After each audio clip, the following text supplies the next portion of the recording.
Hello. ఈరోజు మన పచ్చళ్ళ కార్యక్రమంలో మామిడికాయ తొక్కుడు పచ్చడి. దానికి మనం మామిడికాయలు తీసుకొని పైన ఇట్లాగా చెక్కు తీసేసుకొని దీన్ని తురుముకునే ప్లేట్ ఉంటుంది కదా, ఈ ప్లేట్తో మొత్తం మామిడికాయల్ని మనం తురుముకొని పెట్టుకోవాలి. మామిడికాయలన్నిటినీ తురిమేసుకున్నాము. ఇదిగో ఇంత తురుము వచ్చింది. దీనికి నేను ఒక 1/2 కేజీ ఉప్పు, ఈ గ్లాసుతో చూడండి, ఒక గ్లాసుడు ఉప్పు వేస్తున్నాను. మనము ఈ ఉప్పు ఇప్పుడు వేసేసుకుంటున్నాం కదా, ఒకవేళ పచ్చడి కలుపుకునేటప్పుడు సరిపోకపోతే మళ్ళీ కొంచెం ఉప్పుని యాడ్ చేసుకోవచ్చు అనమాట. దాంట్లోనే అలాగే ఒక స్పూన్ పసుపు కూడా వేస్తున్నాను. ఈ రెండు కలిపేసి మనము ఇట్లా కలిపి పెట్టేసుకొని దీన్ని మొత్తం అంతా కలిసేలాగా ఉప్పు పసుపు అన్నీ కలిసిపోయి మొత్తం ఇట్లా కలిపేసుకున్న తర్వాత దీన్ని ఒక జాడీలోకి ఎత్తేసుకుంటాం అన్నమాట. ఆ జాడీలో పెట్టుకొని 3 రోజులు మనము దాన్ని ఊరనివ్వాలి. 3వ రోజున ఊట వేరేగా పిండేసుకొని ఈ ముద్దని ఎండలో పెట్టుకుంటాము.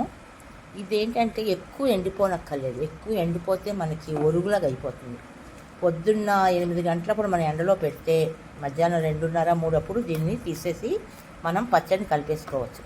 చూడండి, అప్పుడే మనకి ఊటలో వచ్చేస్తుంది. ఇదిగో చూస్తున్నారు కదా ఊట. మనం 3 రోజులకి ఇంకా ఎక్కువ ఊట వస్తుంది. ఇదిగో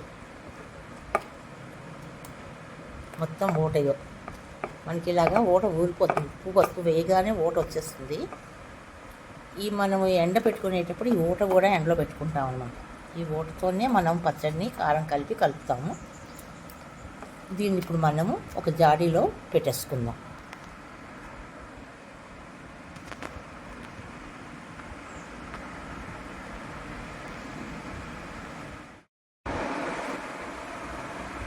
మన తొక్కుడు పచ్చడికి మామిడికాయలు కోరుకున్నాం కదా, ఆ కూర ఇలాగ మొత్తం రసం పిండేసి ఊట ఎక్కడుంది ఇదిగో పిండేసిన ముద్ద, ఈ రెండింటిని ఈరోజు నేను ఇప్పుడు ఎండలో పెడుతున్నాను. మధ్యాహ్నం 3:30, 4 వరకు ఎండిపోతే సరిపోతుంది. ఎండలు చాలా ఎక్కువగా ఉన్నాయి కదా, అంతకన్నా ఎక్కువ ఎండిపోతే మనకి బాగా ఒరుగుల్లాగా అయిపోతాయి. నెక్స్ట్ కలిపేటప్పుడు ఏమేమి వేసి కలపాలి అన్నది ప్రాసెస్ మీకు చెప్తాను. మన తొక్కుడు పచ్చడి కలుపుకుందుకి 3 చెంచాలు మెంతులు, 1 చెంచా ఆవాలు ఈ రకంగా వేయించుకొని పెట్టుకున్నాము. దీన్ని మనం పౌడర్ చేసుకోవాలి ఇప్పుడు. దాని తర్వాత కారం అన్నీ కలుపుకొని పచ్చడిని ఎలా కలుపుతానో చూపిస్తాను మీ అందరికీ. మనము తొక్కుడు పచ్చడికి ఎండబెట్టుకున్నాం కదా ముద్ద, ఇది ఇట్లా బాగా ఎండిపోయింది. ఇది చూస్తున్నారు కదా ఊట. ఇది ఊట కూడా దగ్గరగా చెక్కపడిపోయింది. నెక్స్ట్ మనం మెంతులు ఆవాలు వేయించుకొని పౌడర్ చేసుకున్నాం. పౌడరు దీంట్లోకి మనకి ఒక 1/2 కేజీ పైన కారం పడుతుంది. కారం, ఉప్పు ఆల్రెడీ మనం ఇందులో వేసేసి పెట్టాం కదా, ఉప్పు ఆల్రెడీ ఉంది. ఒకవేళ సరిపోకపోతే లాస్ట్లో మనం కలుపుకోవచ్చు. నెక్స్ట్ మనకు కావాల్సినవి వెల్లుల్లిపాయలు. అట్లాగే నేను విజయ పల్లి నూనె వాడుతున్నాను. నూనె మనకి దగ్గర లీటర్ పైనే పడుతుంది. చూసుకొని వేసుకోవాలి. మొత్తం అంతా ఒకేసారి పోసేసుకోకర్లేదు. తర్వాత కావాల్సింది ఇంగువ. పాల ఇంగువ ఉంటే బాగుంటుంది, లేదనుకోండి ఎల్జీ ఇంగువ పౌడర్ని వాడుకోవచ్చు. మనం ఇప్పుడు ఏం చేస్తామంటే ఈ ముద్దలోని మెంతి పొడి, ఆవు పొడి, మెంతులు ఆవులు కలిపి వేయించుకున్నాం కదా, ఈ పౌడరు కారము అన్నీ వేసి కలిపేస్తాం. ఈ కలిపిన దాన్ని ఈ ముద్దలో వేసి దగ్గరగా మొత్తం అంతా కలిసేలా కలుపుతాం. తరువాత నూనె కాచి నూనెలో వెల్లుల్లిపాయలు, ఆవాలు, ఎండుమిరపకాయలు, ఇంగువ వేసి బాగా కాగిన తర్వాత కొంచెం చల్లారాక ఆ చల్లారిన నూనె తీసుకొచ్చి మనం ఈ కారం అన్నీ కలుపుకున్న ముద్దలో కలుపుతాం అన్నమాట. ఇది తొక్కుడు పచ్చడికి కావాల్సిన ప్రిపరేషన్. నేను కలిపిన తర్వాత మీకు చూపిస్తాను. ఆల్రెడీ మీకు చెప్పాను కదా ఎలా కలపాలో అన్నది. మొత్తం ముద్దల్లో కారం అంతా కలిపేసిన తర్వాత ఎట్లా ఉంటుందో మీకు చూపిస్తాను. ఇప్పుడు మన ఆ ఊటలోని నేను మెంతి పొడి, ఆవాలు కలిపి వేయించుకున్న పౌడరు, తర్వాత కారం అన్నీ కలిపిస్తే ఇట్లా మనకి వచ్చింది.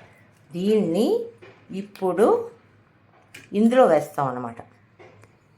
ఇందులో వేసేసి ఈ ముద్దని ఈ రెండు కలిపి మొత్తం మనకి కలిసిపోయేలా కలుపుతాను. దాని తర్వాత పోపు పెడతాను. మన నూనె కాగిపోయింది. అందులో వెల్లుల్లిపాయలు, ఎండుమిర్చి, ఆవాలు, ఇంగువ వేసి మంచిగా పోపు పెట్టాను. ఇంగువ వాసన అయితే భలే వస్తుంది. వీడియోలో వాసన రాదు కదా మీకు, నేనైతే వాసన వస్తుంది అని చెప్తున్నాను. ఇదిగో మనం కలిపిన ముద్ద అయితే ఇక్కడ ఉంది. ఇట్లా మొత్తం అంతా మెంతిపిండి, ఆ కారపొడి అన్నీ వేసి కలిపేసాం కదా. ఇప్పుడు ఇది చల్లారిన తర్వాత దీన్ని తీసుకొచ్చి ఇందులో కలుపుతాను అనమాట. అప్పటికి మన పచ్చడి రెడీ అయిపోయింది. కలిపేసిన తర్వాత మీకు ఫినిషింగ్ టచ్ చూపిస్తాను. ఓకేనా? నూనె కాగిపోయింది కదా, చల్లారిపోయింది కూడా. అదిగో వేసి కలిపేసానండి నేను. కలిపిన తర్వాత మన పచ్చడి ఇట్లా ఉంది.